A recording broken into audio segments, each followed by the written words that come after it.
कि social media के किसी भी भाई के ऊपर कोई दिक्कत आती है तो प्राचा साहब की टीम उनके साथ खड़ी रहे, ऐसा मैं सोशल मीडिया की तरफ से भारतीय संविधान को कबूल करें। किसी भी सच्ची मीडिया जो आप लोगों की सोशल मीडिया के ऊपर कोई भी, वो क्रिमिनल मीडिया की तो छोड़ ही दीजिए, कोई भी हमला होता है तो उसके लिए हम दिन रात 24 घंटे खड़े हैं। आप लोगों को सोचने की जरूरत नहीं है, सीधे हमारे पास है, वो अपनी प्रतिलिपि भेंट कर सकते हैं। एडवोकेट महमूद प्राचा साहब। उससे पहले कुछ कहना भी चाहूँगा, 1 मिनट का समय लूँगा बस। धन्यवाद आज के इस आयोजक समिति का। अभी उमेश सिंह जी ने हमारी बहुजन मीडिया की तारीफ की। हमारे बीच में प्रोफेसर राजकुमार हैं, बुद्धिजीवी वर्ग हैं, हमारे बंते जी यहाँ बैठे हैं।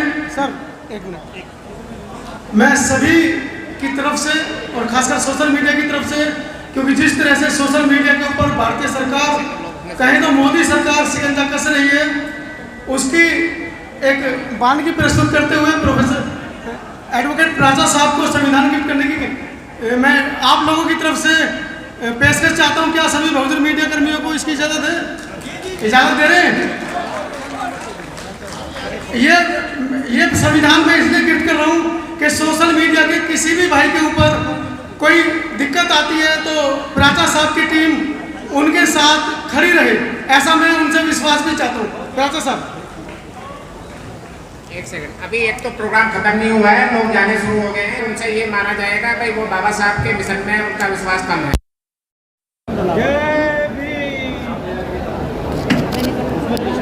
आपसे मैं चाहूँगा कि जिस तरह से बहुजन मीडिया के ऊपर शिकंजा कसा जा रहा है उसके ऊपर भी वो 2 शब्द बोले और बहुजन मीडिया की तरफ से भारतीय संविधान को कबूल करें। किसी भी सच्ची मीडिया जो आप लोगों की सोशल मीडिया के ऊपर कोई भी, वो क्रिमिनल मीडिया की तो छोड़ ही दीजिए, कोई भी हमला होता है तो उसके लिए हम दिन रात 24 घंटे खड़े हैं। आप लोगों को सोचने की ज़रूरत नहीं है, सीधे हमारे पास है, हम निःशुल्क आप लोगों की रक्षा के लिए खड़े रहेंगे। आप लोग बिल्कुल बहादुरी से काम करें, आप देश बचाने के लिए काम कर रहे हैं, ये समझ के काम करें। आप मेरा कॉन्टैक्ट नंबर आराम से मिल जाता है। Thank you sir. एक सूचना और आखिरी देनी है। हमारे बीच में सुमेधा मैडम बैठी हैं, रोहतक विश्वविद्यालय की वो प्रोफेसर हैं, जर्नलिज्म की वो डीन है, जर्नलिज्म को पढ़ाती हैं। जो भी हमारा भाई अगर जर्नलिज्म करना चाहता है, जिसने नहीं किया है, वो सुमेधा मैडम से मिलकर बात कर सकता है। हो सकता है कि उनको हेल्प मिले और वो जर्नलिज्म करने में, उसका पाठ्यक्रम को पढ़ने में उसके लिए वो सहायता प्रदान करें। बहुत बहुत धन्यवाद सुमेधा जी। अभी आगे कार्यक्रम बहुजन समाज एकता सम्मेलन के आज की सभा के अध्यक्ष, बहुजन समाज, बहुजन स्वाभिमान संघ, समता सैनिक दल, बुद्धिस्ट सोसाइटी ऑफ इंडिया और यहाँ आए हुए तमाम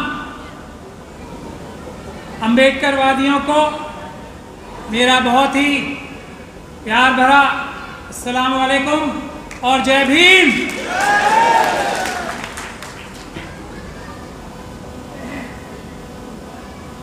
मुझसे पहले मैं ये बात जानता हूं कि बहुत ही ओजस्वी वक्ताओं ने भाषण दिया है। मेरा ज़रा उत्तेजनापूर्ण भाषण में हाथ कमज़ोर है, तो मैं माफ़ी चाहता हूं अगर आप लोगों के मेयार पे अगर मैं पूरा ना उतर पाऊँ। मैं बाबा साहब भीमराव अंबेडकर का सच्चा सिपाही और उनका सच्चा फॉलोअर बनना चाहता हूं। बाबा साहब डॉक्टर भीमराव अंबेडकर ने जो भी कहा उस पर अमल भी किया और इसीलिए उस अकेले आदमी ने इतने बड़े बड़े काम किए जो आज उनके मानने वाले करोड़ों करोड़ों अंबेडकरवादी भी नहीं कर पा रहे। तो उसकी जो बुनियादी बेसिक वजह है कथनी और करनी में फर्क। अगर वो बाबा साहब से हम एक छोटी सी बात सीख लें कि कथनी जो कही जाए उस पे फिर अमल भी किया जाए, अमल करने की कोशिश तो की ही जाए। मैं बहुत ही माफ़ी के साथ ये कहना चाहता हूँ कि अम्बेडकरवादियों में ये सबसे बड़ी कमी है कि हम बोलते तो बहुत कुछ हैं, 100 बोलते हैं, करते एक भी नहीं। अगर ये गैप थोड़ा कम हो जाए तो बाकी कुछ करने की ज़रूरत ही नहीं रहेगी। मनुवादी खुद ही भाग जाएंगे। आप लोग इतिहास स्वयं भी पढ़ते हो, सब पढ़े लिखे लोग यहाँ पर हैं। बाबा साहब थोड़े नाराज रहते थे पढ़े लिखे लोगों से खास तौर पर, क्योंकि उनसे उम्मीदें ज़्यादा रखते होंगे बाबा साहब कि ये लोग जो पढ़ लिख गए हैं, समझदार हो गए, ये तो कम से कम मिशन का काम ठीक से करेंगे। लेकिन इसलिए मैं आपको इतिहास नहीं बताना चाहूँगा। मैं आपको बाबा साहब के रास्ते पे चल के प्रैक्टिकल सॉल्यूशंस बताना चाहूँगा। बाबा साहब की हर स्टेप में एक प्रैक्टिकल सॉल्यूशन था। यही हमने उनसे सीखना है और यही हमने करना है। आज जो मनुवादी ताकतें हैं, जिस तरह से सम्राट अशोक के वंशजों को छल कपट से, बेईमानी से, धोखे से हटाकर मनुवाद दोबारा लागू किया था, वही कमोबेश हालत आज भी आ गए हैं। ईवीएम के माध्यम से आपस में लड़ा के हमारे अम्बेडकरवादियों को, SC ST OBC माइनॉरिटीज, महिलाओं को आपस में लड़ा के ये लोग उसी समय की तरह जैसे सम्राट अशोक के वंशज थे, छल कपट से सत्ता छीनी थी और मनुवाद दोबारा लागू किया था, उसी प्रकार का टाइम आज आ चुका है। आज भी छल कपट से मनुवादियों ने सत्ता हत्या ली है और मनुवाद लागू करने के लिए, हिंदू राष्ट्र बनाने के लिए ओपन ऐलान कर रहे हैं, खुलेआम। और इसके लिए उन्होंने चाइना, पाकिस्तान, इजराइल से हाथ मिला लिए, देश को कमजोर कर रहे हैं, क्योंकि वो इस बात को जानते हैं कि 92-92.5% लोगों से, अम्बेडकरवादियों से ये मुट्ठी भर मनुवादी जीत नहीं सकते। इसीलिए बाहर की ताकतों का सहारा ले रहे हैं, उनके साथ देश के खिलाफ साजिश कर रहे हैं। पहली बात हमें ये अच्छी तरह से समझ लेनी चाहिए और पूरे विश्वास के साथ इन्हें देशद्रोही कहना शुरू करना चाहिए। जो भी मनुवादी है वो देशद्रोही है। पहली बात यह है। दूसरी बात यह, बाबा साहब हमको क्या दे गए? बाबा साहब हमें संविधान दे गए, वो एक कागज का टुकड़ा नहीं है। बाबा साहब हम में से हर एक आदमी को एक वोट का अधिकार देकर इस देश का बराबर का मालिक बना के गए। एक वोट का अधिकार ये होता है। अब जनता ही राजा है ना, और हम सब जनता हैं, बराबर के राजा हैं हम सब। ये अधिकार बाबा साहब हमें दे गए और हम उसका इस्तेमाल नहीं कर पा रहे। वाह वाह वाह। ये जनता के 4 तरह के नौकर बाबा साहब बना गए। हम उन्हें क्या नौकर समझते हैं? क्या आज हम अपने प्रधानमंत्री को, जो अपने मुंह से अपने आप को प्रधान सेवक कहते हैं, उसको अपना नौकर समझते हैं? नहीं। एक कांस्टेबल भी हमारा मालिक बनके हमें डंडा चलाता है। ये दूसरी जो मानसिकता बन गई, एक कांस्टेबल, एक क्लर्क जो हमारा नौकर है, जो हमसे तनख्वाह पाता है, हम पे राज करने की कोशिश करता है, ये मानसिकता बदलने की बहुत नितांत आवश्यकता है। 4 तरह के नौकर हैं। मैं अपने जिस पेशे से मैं आता हूं ना, न्यायिक व्यवस्था के, सबसे पहला नौकर, चलिए मैं आज उल्टे तरीके से गिनवाता हूं। पहले नौकर जजेस हैं, सुप्रीम कोर्ट के जजेस आपके नौकर हैं। खुलेआम ऐलान कर रहा हूं, कहे मैं गलत कह रहा हूं, कहे कोई, आपके नौकर हैं। क्या वो नौकरी अपनी ठीक से कर रहे हैं या नहीं कर रहे हैं? आप लोग उस पर ध्यान देते हैं? नहीं। 4 सुप्रीम कोर्ट के जजेस आपके नौकर जो थे ना, जो सिटिंग 2018 में उन्होंने कहा कि हम पे दबाव डाल रही है ये मनुवादी सरकार। आप उठो और हमारी रक्षा करो। हम मालिकों ने उनकी रक्षा नहीं की, इसीलिए एक के बाद ऐसे फैसले आ रहे हैं जो रिजर्वेशन छीन रहे हैं, जो बाबरी मस्जिद छीन रहे हैं, जो शिक्षा का अधिकार छीन रहे हैं। तो हमें अपने पहले तरह के नौकरों के लिए, उनकी हिफाजत करने के लिए प्रदर्शन करने चाहिए सभी सुप्रीम कोर्ट, हाई कोर्ट और अदालतों को। इससे जजेस को, जो हमारे नौकर हैं, उनको ताकत मिलेगी। उन्होंने आपसे रिक्वेस्ट की है, हम उनकी रिक्वेस्ट नहीं सुन रहे हैं। पहला काम ये करना पड़ेगा। दूसरा काम, ये जो हमारे इलेक्टेड लीडर्स हैं ना, एमपी, एमएलए, कॉर्पोरेटर्स, ग्राम पंचायत के मेंबर, प्रधान, ये सब टेम्परेरी 5-5 साल के नौकर आप रखते हो, तनख्वाह देते हो। ये आपके सामने अर्जी लगाते हैं ना, मैनिफेस्टो लेके आते हैं, ये हम आपकी ऐसे ऐसे ऐसे ऐसे सेवा करेंगे, भैया प्लीज हमें वोट दे दो, हमें नौकरी दे दो। वो चुनाव जीतते ही मालिक बन जाते हैं। उनको उनकी जगह पे रखना भी आप सभी लोगों की जिम्मेदारी है। और मुझसे पहले वक्ता जो कह रहे थे ना, समता सैनिक दल के प्रधान, वो यही बात कह रहे थे कि सोशल ऑर्गेनाइजेशन इतनी मजबूत होनी चाहिए कि ये जो हमारे नौकर हैं, प्रधानमंत्री से लेकर एक कांस्टेबल तक, प्रधानमंत्री से लेकर एक नगर सेवक, ग्राम सेवक, कॉर्पोरेटर तक, उनको लगाम रखने के लिए, उनको अपनी जगह पे, नौकरी की जगह पे रखने के लिए सोशल ऑर्गेनाइजेशंस की जरूरत है। तो उनको भी हम नौकर नहीं समझते। सोशल ऑर्गेनाइजेशंस हमारी मजबूत होंगी तो हमारी डिपेंडेंस, यानी कि उनके ऊपर निर्भरता। अभी कोई भी काम होता है, हम अपने नौकर के पास गिड़गिड़ाते हुए जाते हैं, भैया नेताजी ये कांस्टेबल हमको जबरदस्ती मार रहा है, हमारा ठेला जो है उठा रहा है, हमारी माँ बहनों को तंग कर रहा है, या ये दबंग व्यक्ति हमें तंग कर रहा है, बचा लीजिए।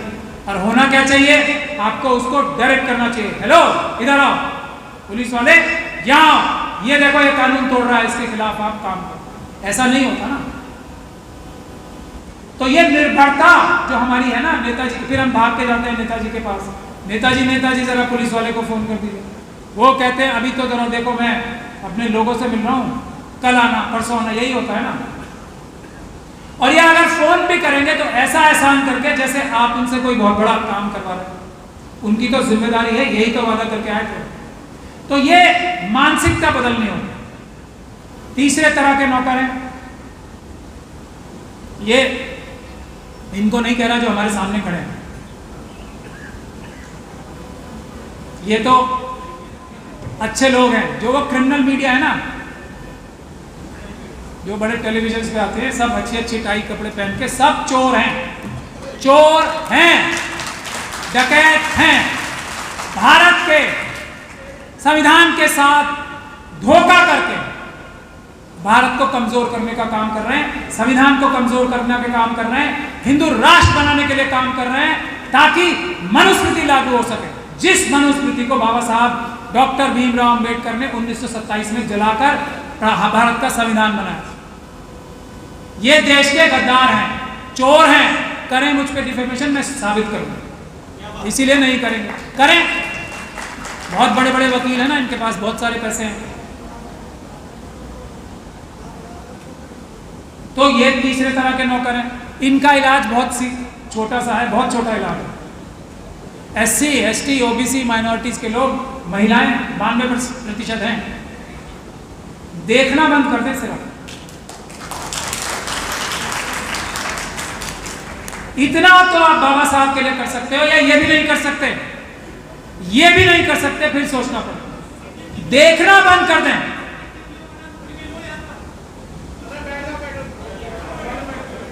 बहुत समय लग जाएगा, मैं नाम लेने में आगे रहता हूं, लेकिन समय बहुत लग जाएगा। जो क्रिमिनल मीडिया है ना, जो भी क्रिमिनल मीडिया, मेन स्ट्रीम जो टीवी पे आते हैं, मैं इन लोगों की बात नहीं कर रहा हूं, ये है असली मीडिया।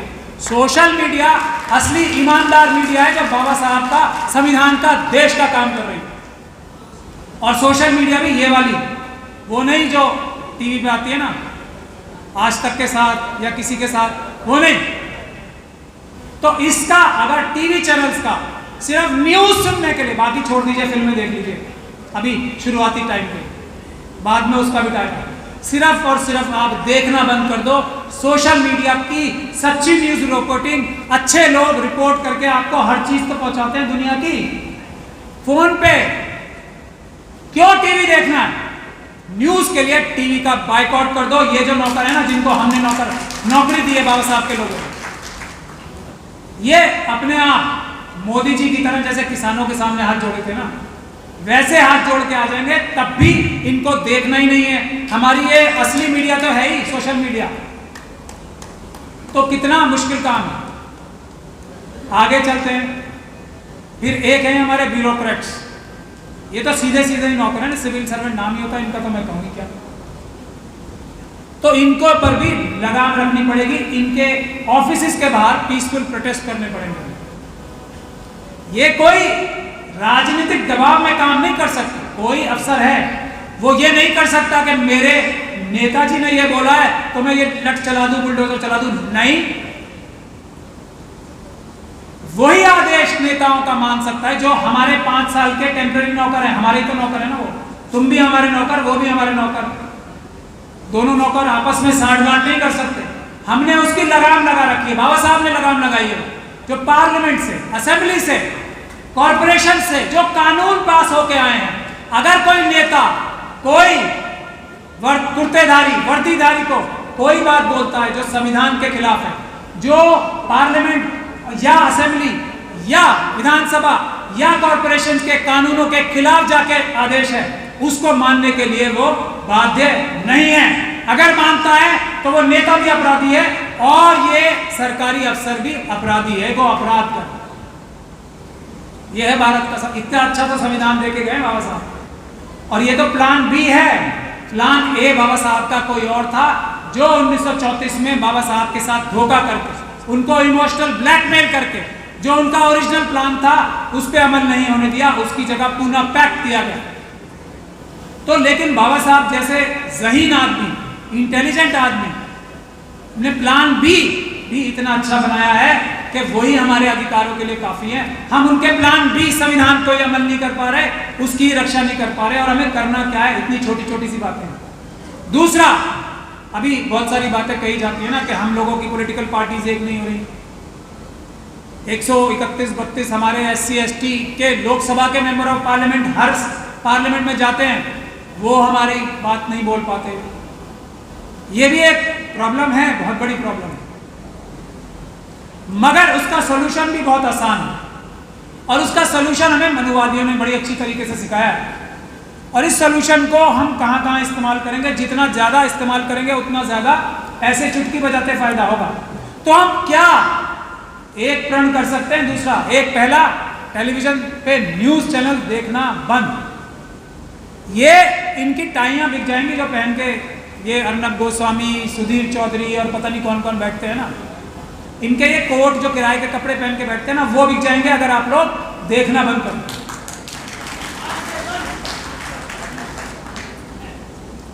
ये लोग अपनी अपनी असली शक्ल, जो ये निकरधारी है ना, उसी में आ जाएंगे। सिर्फ आप देखना बंद कर दो। दूसरा, किसी भी शुरुआत करने के लिए, अब वोट से ही तो सारी ताकतें आ रही हैं, हमारी पॉलिटिकल पार्टियां आपस में इकट्ठा हो नहीं पा रही। इकट्ठा हो जाए तो कल ही बाबा साहब का राज हो जाएगा। नहीं हो पा रही तो एक काम तो कर सकते हैं जो हमें मनुवादियों ने सिखाया है, बायकॉट। मुसलमानों का बायकॉट करो, सिखा रहे हैं ना। हम SC ST OBC माइनॉरिटीज, महिलाएं, ब्राह्मणों का वोट देने के लिए बहिष्कार करते हैं। किसी भी पॉलिटिकल पार्टी का अगर कैंडिडेट ब्राह्मण होगा तो हम उसे वोट नहीं देंगे, ये देश सुधर जाएगा। इतना ही कर लें, बाकी भी बहुत जगह अप्लाई हो सकता है, वो अब अपने दिमाग से कर लें। जिस जिस जगह आपको सुधार चाहिए, वहां ब्राह्मण समुदाय से जो भी व्यक्ति आता है, जो उनमें से ईमानदार होंगे ना, वो आपके सेवक बनके, आपके भाई बनके, आपके रक्षक बनके काम करेंगे। नेता नहीं बनना, सिर्फ वोट देना ब्राह्मण समाज के लोगों को 5 साल के लिए बंद करके देख लो। आप सब समस्याओं का समाधान ना हो जाए तो मैं सरेआम सबके सामने खड़े होके रामलीला मैदान में या पार्लियामेंट के बाहर हाथ जोड़ के माफी मांगूंगा। वोट का बहिष्कार, किसी भी पद पे वोट ही नहीं देंगे, ये तो कर सकते हैं, कोई मुश्किल काम नहीं है ना। कोई मुश्किल काम नहीं है ना ये तो मैं प्रैक्टिकल जो समाधान बता के जा रहा हूँ आज आप लोगों को, 2 मुख्य, तीसरा एक थोड़ा मुश्किल काम है, बस वो बता के, हालांकि मुश्किल नहीं होना चाहिए, मैं अपनी वाणी को विराम दूंगा। तीसरा समाधान, जो हमारे नेता हैं, नेता बनना चाहते हैं, नेता प्रोजेक्ट होना चाहते हैं, या अपने आप को नेता समझते हैं, मैं तो सिर्फ SC ST OBC माइनॉरिटीज और महिलाओं की नेतृत्व की बात कर रहा हूं, उनका सबसे बड़ा दोष है कि उनके दिल में बुज़दिली आ गई है पुलिस से, जेल जाने से, लाठी खाने से, गोली खाने से। आम जनता में कोई डर नहीं है, ना मुस्लिम समाज में डर है, ना SC ST समाज में डर है, ना OBC समाज में डर है, ना महिलाओं में, आम जनता में कोई डर नहीं है। वो मुकाबला करने के लिए मनुवाद से तैयार करें। नेताओं में डर आ गया, तो नेता हमारा वही है जो जेल जाने के लिए तैयार हो, पहली बात, लाठी खाने के लिए तैयार हो, पीसफुल प्रदर्शन करने पड़ेंगे हमें और ज्यादा, वो दूसरी शर्त। तीसरी शर्त, पुलिस गोली भी चलाएगी तो नेता सबसे आगे रहेंगे, क्योंकि और कोई रास्ता नहीं है मनुवादियों के पास। वो वैचारिक लड़ाई हार चुके हैं, वो जमीन पे लड़ाई लड़ ही नहीं सकते। कुर्बानी देना उसके लिए जरूरी है जो अपने आप को नेता कहना चाहता है। तो बहादुर नेता चुनने का दूसरा काम है।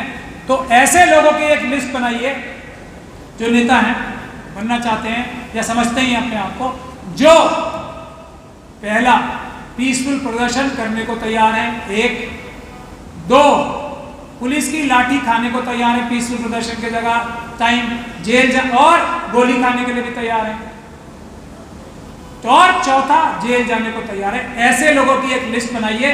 सिर्फ लिस्ट बना के मैं गुजारिश करता हूं बहुजन स्वाभिमान संघ से, समता सैनिक दल से, बुद्धिस्ट सोसाइटी ऑफ इंडिया से, हमारा भी एक संगठन है मिशन सेव कॉन्स्टिट्यूशन, हम ज्वाइंट एक वेबसाइट बनाएं, उस पर इन्विटेशन दें कौन कौन नेता बनना चाहता है हमारा। ये 4 पहली शर्तें हैं, पीसफुल प्रदर्शन करना, लाठी और गोली खाना पुलिस की, जेल जाने के लिए तैयार रहना, 3 ही काम है।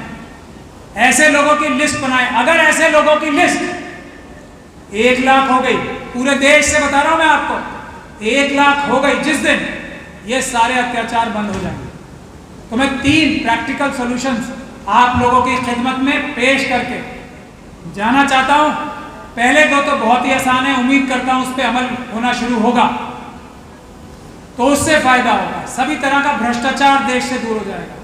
SC ST का जो सब प्लान है, मैं आपको एक बात और बताता चलूं, मेरे दिमाग में आ गई। हर एक SC और ST परिवार देश का करोड़पति परिवार है, आप लोगों को ये बात पता होनी चाहिए। 1980 के दशक से SC ST सब प्लान एक व्यवस्था है देश में। किसी भी देश का बजट बनेगा तो उसमें रिजर्वेशन होगी शेड्यूल कास्ट शेड्यूल ट्राइब समाज के लोगों के लिए, पैसे की, उनकी पॉपुलेशन की, उनकी जनसंख्या की प्रोपोर्शन में, यानी कि 17% पूरे देश में शेड्यूल कास्ट कम्युनिटी है तो 17% रिजर्व है देश के बजट का सारा पैसा।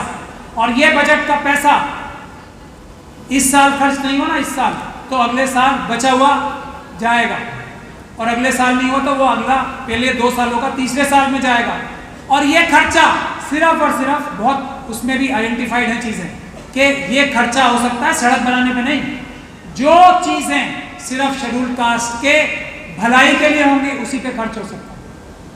और अगर आज तक किसी सरकार ने देश में, ये सेंट्रल गवर्नमेंट के लिए भी जरूरी है और ये स्टेट गवर्नमेंट्स के लिए भी जरूरी है, सब किसी भी स्टेट गवर्नमेंट ने, किसी भी नेशनल गवर्नमेंट ने ये इस पर पालन नहीं किया है, ठीक है।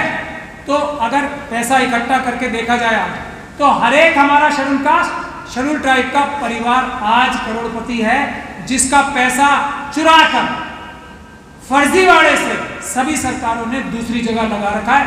वही उसके लिए पहला आंदोलन अगर हम शुरू करें, 1 लाख लोगों की वो लिस्ट, वो आंदोलन शुरू करें तो हमारे सभी परिवार करोड़पति हो जाएंगे, ऐसा मैं वादा करता हूं।